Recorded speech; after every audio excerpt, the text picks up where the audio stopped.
Assalamualaikum warahmatullahi wabarakatuh. Perkenalkan kami dari kelompok 7 Manajemen Mutu Terpadu ingin menjelaskan tentang perbaikan kualitas dan reduksi biaya. Perkenalkan diri, saya Muhammad Afzal Firdaus sebagai moderator dan materi. Dan Saya Muhammad Rengansyah sebagai pemateri. Dan saya Muhammad Firdaus Alansyah sebagai pemateri. ya, untuk mempersingkat waktu, materi pertama akan dibacakan oleh saudara Muhammad Rendiansyah.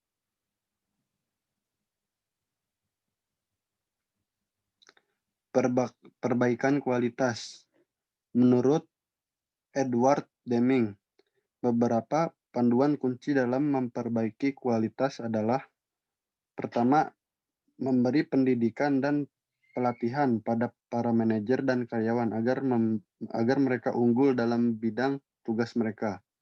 Memberanikan karyawan mengambil tanggung jawab dan melaksanakan kepemimpinan. Dan yang terakhir adalah memberanikan semua karyawan mencari cara untuk memperbaiki proses produksi.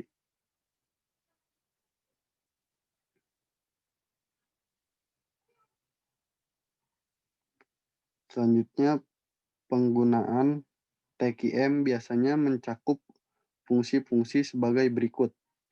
Pertama, menentukan tingkat kualitas yang diinginkan.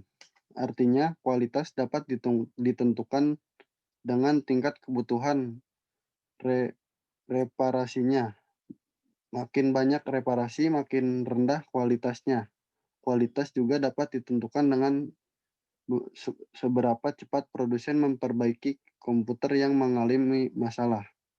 Yang kedua, mencapai tingkat kualitas yang diinginkan. Setelah tingkat kualitas yang diinginkan telah dicapai, karyawan yang terlibat dalam setiap tahap proses produksi dapat memberi saran tentang bagaimana barang atau jasa harus dihasilkan agar mencapai tingkat kualitas tersebut. Yang terakhir, mengontrol tingkat kualitas. Kontrol kualitas dilaksanakan untuk memastikan bahwa proses produksi dapat memenuhi standar kualitas yang telah ditetapkan. Setelah tingkat kualitas yang diinginkan telah ditentukan, perusahaan dapat menilai apakah tingkat kualitas tersebut telah tercapai. Selanjutnya, yang terakhir ada controlling. Controlling juga dapat dilakukan dengan beberapa cara. Yang pertama, kontrol oleh teknologi yang dapat dilakukan oleh komputer. Kontrol oleh karyawan.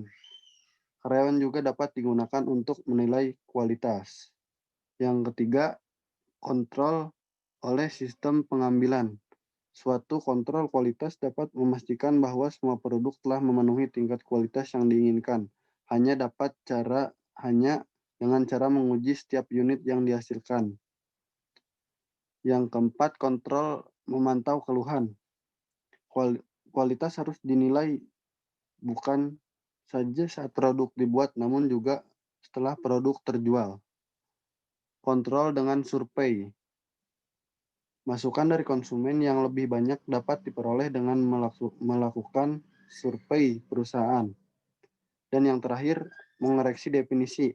Proses kontrol kualitas tidak hanya mendeteksi definisi kualitas, tapi juga digunakan untuk mengoreksi dan untuk mengoreksinya. Juga kualitas ternyata definisinya biasanya diakibatkan oleh faktor-faktor. Selanjutnya akan dilanjutkan oleh Muhammad Aksol.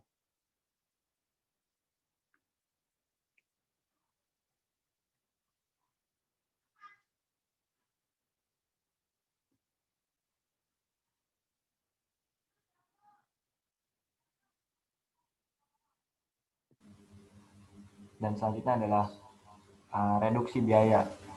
Dr. Edward W. Deming, seorang guru manajemen kualitas dari Amerika Serikat, mengemukakan suatu reaksi berantai yang dikenal sebagai reaksi rantai Deming atau Deming's Chain Reaction.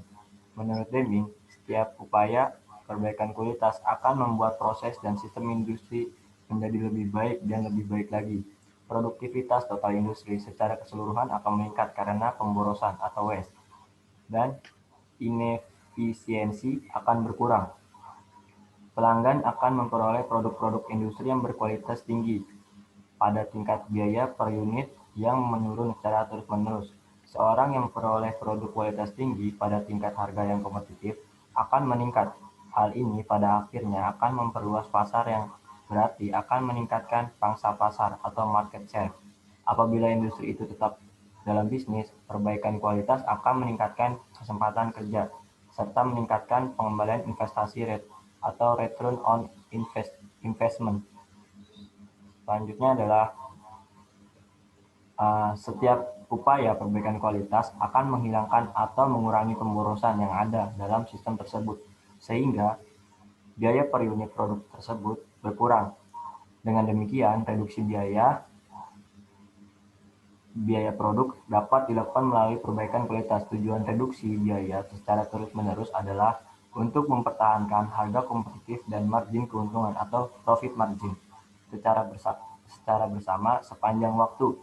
Terdapat perbedaan strategi yang mendasar antara industri tradisional dan modern dalam melakukan reduksi dalam sistem industri. Untuk selanjutnya akan dibacakan oleh Muhammad Firdaus Alansyah. Assalamualaikum warahmatullahi wabarakatuh. Saya melanjutkan yang tadi oleh Aksol Firdaus. Dan di sini ada biaya produksi.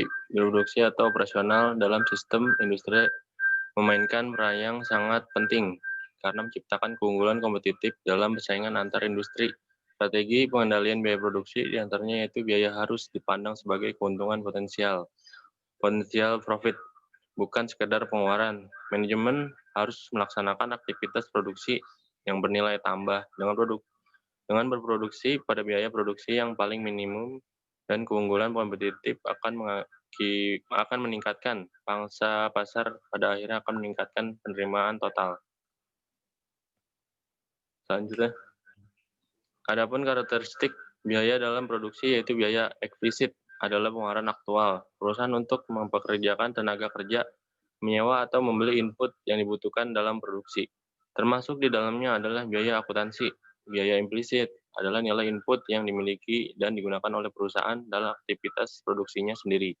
Termasuk di dalamnya adalah biaya ekonomis dan biaya alternatif atau biaya opportunities, yang merupakan konsep biaya relevan yang harus digunakan, sedangkan sebaliknya, biaya-biaya yang tidak terpengaruh oleh keputusan tersebut adalah biaya yang tidak relevan atau biasa disebut dengan biaya terbenam.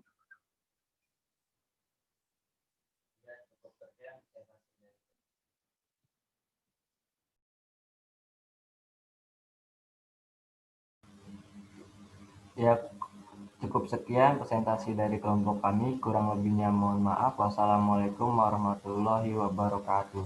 Waalaikumsalam.